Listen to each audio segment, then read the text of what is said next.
Bienvenidos a Ciencia pero no ficción. Prepárate para que exploremos juntos la trayectoria del conocimiento, desde una simple pregunta hasta el impacto que el saber puede tener en nuestra sociedad. Aquí hablaremos sobre cómo la ciencia y la educación se entrelazan e impactan cada faceta de nuestra vida, porque la ciencia es más que datos y descubrimientos. Esto es Ciencia pero no ficción.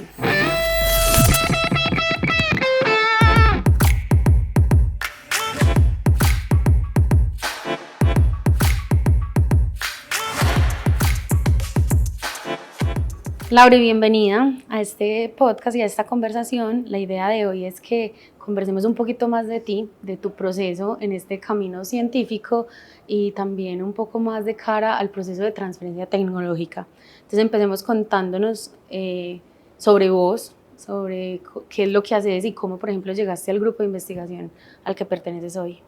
Bueno, Meli, muchas gracias por la invitación. Yo soy ingeniera de procesos de profesión de la universidad. Desde que entré como al pregrado, yo entré como pensando mucho en cómo habilitar en mí la posibilidad de crear. Entonces yo siempre estaba como ahí en los semilleros de investigación o participando en las ferias de la ciencia, entre otros.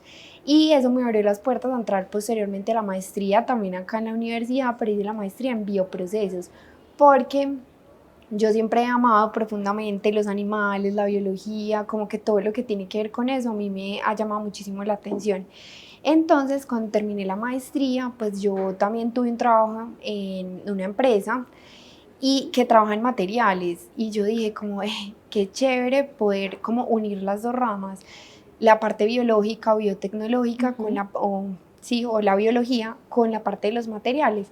Y empecé a mirar en la universidad como quién trabajaba en esos temas, qué hacían, qué desarrollos habían tenido, y encontré pues en el grupo de investigación en materiales de ingeniería a cargo del profesor Alex Sosa la oportunidad de unificar las dos áreas. Entonces me presenté al doctorado con él, ahorita ya estoy en proceso de culminación del mismo.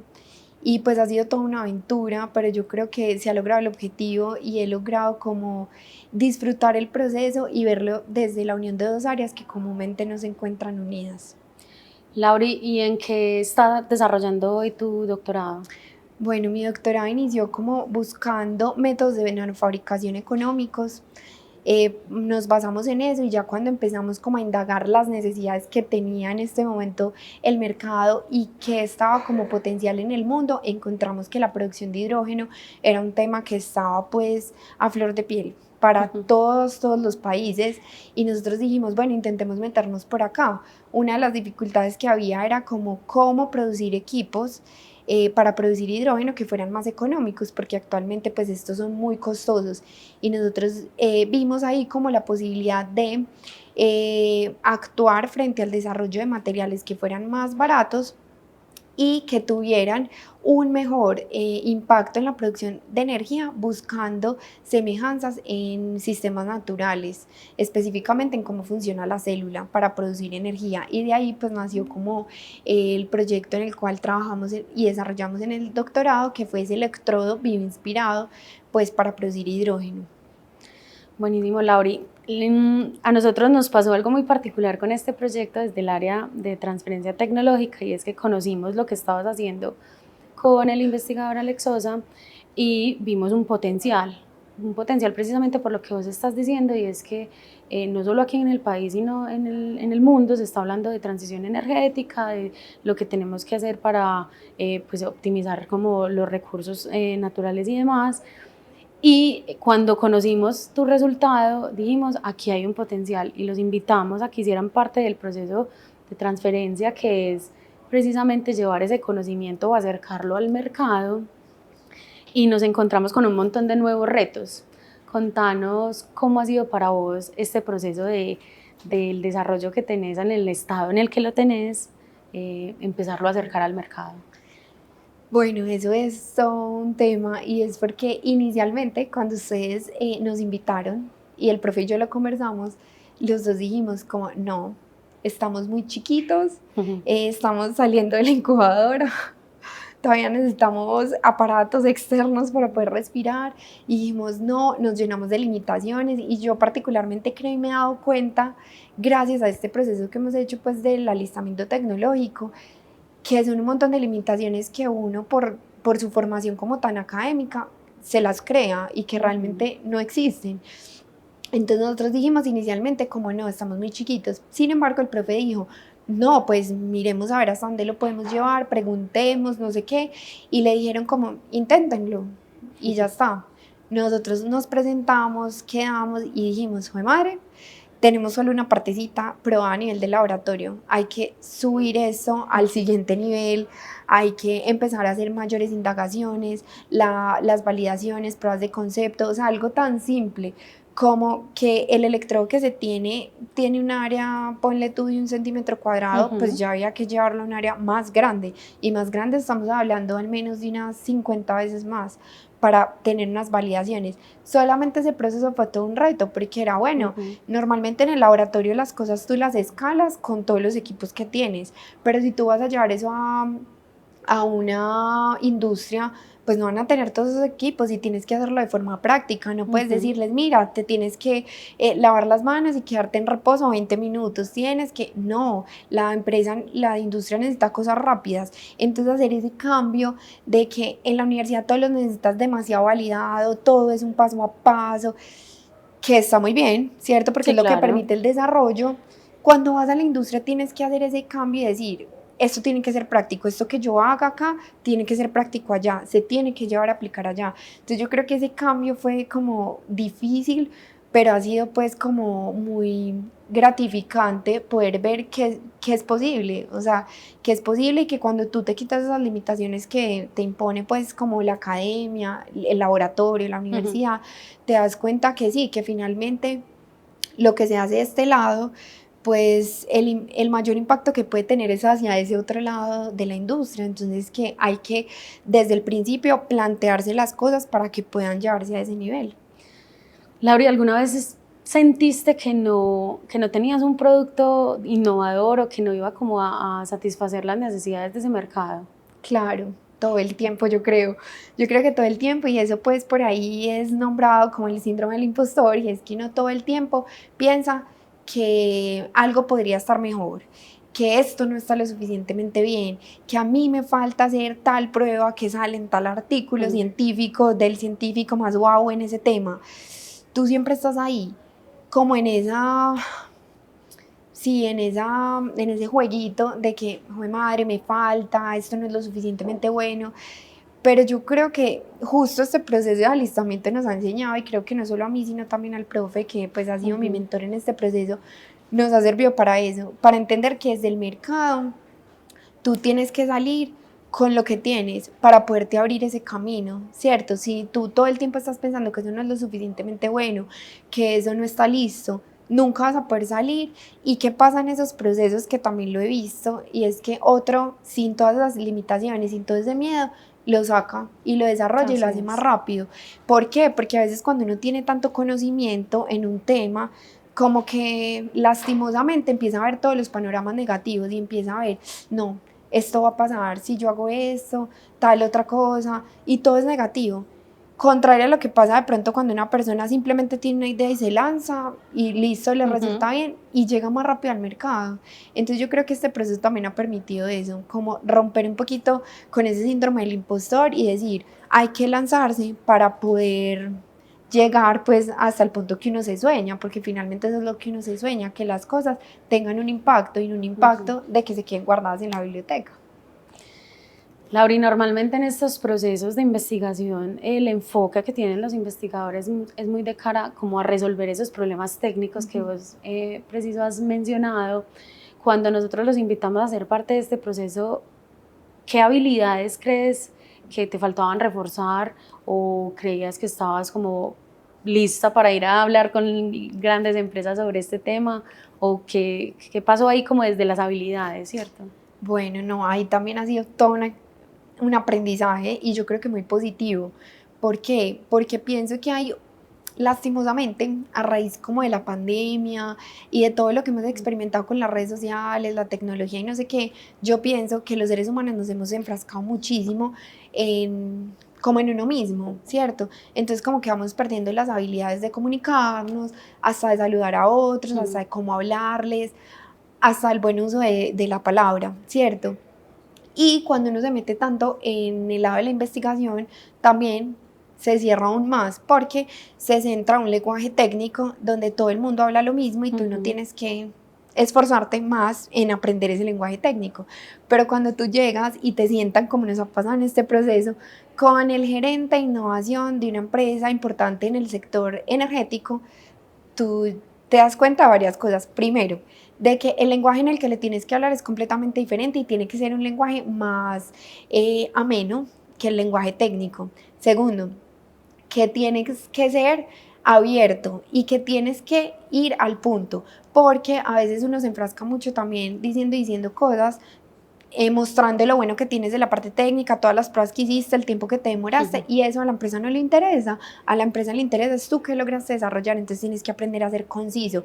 Y creo que sobre todo en esas habilidades como comunicativas, como de quitar esos miedos, de ir a hablar con quien sea y poderle exponer tu tema a muchísimas personas que pueden tener intereses diferentes y saberes desde su área de conocimiento diferentes, ha sido como fundamental dentro de mi proceso, particularmente pues de formación, porque claro, pues uno finalmente se forma como profesional en áreas técnicas, pero esas habilidades las vas a necesitar para todo en la vida, y creo que a veces las dejamos de un lado cuando nos metemos tanto en el laboratorio, y con esto las hemos logrado potencializar. Lauri, hablemos un poquito del rol de ese mentor que ha sido Alex, y no solo Alex, sino también cómo ha jugado en tu proceso saber que hay investigadores de esta universidad buscando que sus resultados de investigación tengan un impacto. ¿Eso te ha parecido interesante, te ha inspirado, no tanto, no los conocías? Contanos un poquito más de ese rol. Bueno, yo creo que sí, pues uno siempre tiene como unos referentes en la vida, y cuando somos chiquitos como que el referente de uno pues eran sus papás o esa figura que tiene paterna, y a medida que uno va creciendo como profesionalmente también encuentra personas que van siendo referente para uno, y particularmente pues yo que he hecho todo mi proceso formativo acá dentro de la universidad he tenido referentes fuertes, como de profesores que pues han marcado como un hito para mí, o han marcado hitos dentro de su proceso de formación para mí. Y pues hoy en día muchos de ellos han sido pues como hasta amigos en este proceso, entonces ha sido particular. Y pues ahí con el profe Alex también hay algo importante y que yo rescato mucho, y es que tú te encuentras con que en esos procesos de doctorado normalmente la gente termina ahí en una relación con el tutor como como que perecito, pero a mí no me ha pasado eso, y creo que no me ha pasado eso porque los dos encontramos cómo trabajar de una forma buena y efectiva. Creo que siempre hemos sido muy pendientes de las limitaciones que tiene cada uno y de cómo no interferir, sino cómo hacer que el otro pueda pegarse a esto que yo sí sé más. Y eso ha sido pues fundamental. Creo que tener una buena relación con el tutor hace que el proceso sea menos difícil, y pues que ha sido una persona que me ha abierto todas esas puertas, porque pues listo, el doctorado salió y él fue mi tutor, pero este proyecto de alistamiento pues él ha estado ahí en cabeza. Listo, hay que organizar esta información, se abrió tal oportunidad, presentémonos en tal parte, tratemos juntos de llevar ese lenguaje técnico a algo comercial. Entonces no, pues creo que sí, definitivamente esos referentes, y sobre todo pues de profes que han logrado llevar sus desarrollos de laboratorio ya a acercamientos industriales, marcan uno como si esto sí se puede. Laura, y contémosle a los que nos están viendo y escuchando, ¿durante este proceso has tenido algún momento de frustración? Bueno, yo creo que varios, no solo pues como uno, muchos. Creo que ahí juega como un poquito también el nivel de madurez que uno tiene normalmente en la vida. Yo creo que yo todavía estoy chiquita, a veces mucho, como para estar en estos procesos que normalmente la gente toma las decisiones a edades mayores. Entonces, bueno, como una de las mayores frustraciones que he tenido ha sido, para mí el proceso del doctorado principalmente ha sido como una montaña rusa de emociones y de todo, como que tú un día obtienes un buen resultado y luego vas y lo replicas y no te da, y no te da, y no te da, y no te da, y no te da. Y eso es como súper frustrante porque es como yo ya tengo todo definido y resulta que no. Pero yo veo eso y lo he aprendido a ver así en este proceso como la vida misma, ¿cierto? La vida misma es así, uno trata de mantener todo bajo control y la vida misma te muestra que no. Y pues yo soy fiel creyente de que uno siempre está en el lugar que tiene que estar y que tuvieron que pasar 1.000.000 de cosas para que tú estés en ese punto y que conozcas la gente que conoces, te encuentres con las personas que te encuentras. Entonces como que por ese lado yo trato de pensar, no, todo pasa por algo, yo estoy acá por una razón específica, divina del universo, y pues hay que asumirlo así. Y en el proceso de alistamiento, pues las frustraciones han sido completamente diferentes, porque ya no es como, bueno, lo del laboratorio que ya me lo sé, que ya lo sé hacer, que ya lo tengo bajo control, hay que llevarlo a esa otra etapa. Entonces hay que empezar a pensar en un montón de cosas que uno ni siquiera tiene mapeadas por ahí, que dependen de otras áreas, por ejemplo el proceso de compras, que si vas a traer algo de afuera, entonces tienes que solicitar permisos, cosas que tú ni se te pasan por la cabeza que eso existe, y toca empezar como un aprendizaje desde cero respecto a esas cosas. Creo que esas frustraciones también son como, juepucha, esto ni siquiera depende de mí, no he podido hacer esto, porque hay un proceso de un montón de cosas que llevan tiempo, pero pues también es como verlo de esa misma manera, de que así es la vida, de que todo tiene un tiempo, de que esos tiempos también como que hasta son perfectos y van sucediendo de la forma y se van acomodando como que se tienen que acomodar, y aprender a trabajar. Y creo que replantear los proyectos de investigación que uno viene llevando a cabo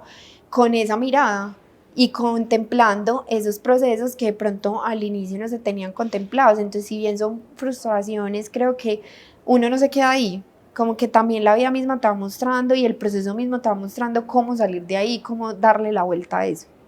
A mí me parece muy valioso, Laura, lo que decís, y es que de la importancia de un equipo multidisciplinario, ¿cierto? Porque cuando nosotros desde el equipo de transferencia, en cambio nosotras no somos de las áreas administrativas, de mercadeo, de negocios, cuando nos sentamos con ustedes a crear y a ver como esa visión de negocio, siento que es muy valioso pues nutrirnos desde las áreas de conocimiento de cada uno, ¿cierto? Porque cuando tú dices compras y demás, pues nosotras estamos ahí desde transferencia también haciendo las respectivas gestiones para que precisamente este proceso se pueda evolucionar. Entonces yo creo que ahí vale mucho la pena mencionar también lo valioso que es el equipo, un equipo multidisciplinario que nutra, como que tenga un mismo objetivo y a la final nutra lo que estamos buscando.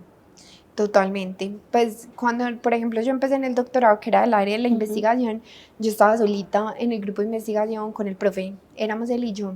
Él había salido a sus sabáticos, a un montón de situaciones que era yo solita.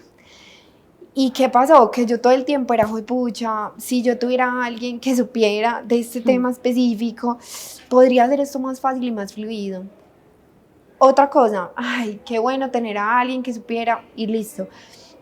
¿Qué pasó ahorita con lo de transferencia tecnológica? Se dio la posibilidad de tener un equipo que tiene habilidades muy fortalecidas en las que nosotros no, por ejemplo en la parte administrativa, en las búsquedas o vigilancias tecnológicas, pero desde el área del impacto que tienen, el mercado que tienen, que es algo que uno a veces ni revisa, y uno plantea esos proyectos de investigación como, sí, esto tiene un potencial innovador, pero sin tener en cuenta como todo eso, como que de verdad se puedan llevar a un mercado, que haya un mercado interesado en comprarlos. Es que con cuántas cosas no ha pasado que hasta las lanzan al mercado de productos buenísimos y no, nunca se vuelven a vender, nunca se vuelven a ver, y es porque probablemente no existía ese equipo que pudo hacer esa organización o ese mapeo de las cosas que no funcionaban o que podrían no funcionar, contrario a lo que sí sucede acá. Laura, ¿volverías a vivir este proceso? ¿Volverías a aceptarnos vivir el proceso de transferencia tecnológica y le recomendarías a otros jóvenes investigadores que se animen a vivirlo? Completamente, completamente, pues como lo he mencionado, creo que poder hacer investigación tiene de verdad un impacto cuando uno esa investigación la lleva al otro nivel. O sea, yo pienso que nosotros en un país en vía de desarrollo como en el que estamos, pues de nada sirve que tú hagas tecnologías que no puedas llevar, pues bien sea a un nivel industrial o finalmente a que tengan acceso para la sociedad. Tú puedes hacer cosas muy buenas, como pasa en las universidades y como ha sucedido acá, pues que se hacen cosas muy buenas y muy valiosas, pero si finalmente eso no tiene como un impacto, un acercamiento a nivel pues de sociedad, va a ser muy difícil que eso de verdad como que ayude al desarrollo como tal del país o a ser país finalmente. Y yo sí creo que pues acá estábamos, este es nuestro contexto, nosotros tenemos hoy en día pues normalmente uno lo ve desde las falencias y piensa que en Europa, en Estados Unidos hacen las mejores cosas, la gente está más capacitada y eso es completamente mentira. Nosotros acá tenemos las mismas capacidades intelectuales, sí, tenemos menos plata, sí, tenemos menos recursos pues a nivel de gobierno y no sé qué, pero tenemos todo el potencial para eso, para desarrollar cosas nuevas, cosas innovadoras, cosas que puedan tener realmente un impacto a nivel de sociedad. Entonces, totalmente, yo antes pienso que los investigadores hoy en día todos deberían tener esta oportunidad de llevar sus proyectos al alistamiento, al menos de meterse en el camino y de ver, pucha, sí, hay muchas cosas que deben preverse antes de hacer la investigación para que esto de verdad tenga un impacto y se pueda llevar al siguiente nivel. Lauri, gracias. Me llevo de esta conversación y creo que nos confirma la importancia de creérnosla, de confiar en que el capital intelectual que tenemos en este país sí tiene el potencial de transformarlo. Así que mil gracias por haber aceptado esta invitación, por habernos contado tu historia. Te auguro y auguro el proyecto pues como muchos éxitos, porque estamos en el momento de verdad de transformar a partir del conocimiento. Entonces, bueno, mil gracias, Lauri, y los invitamos entonces a que nos sigan en un próximo episodio de Ciencia pero no ficción.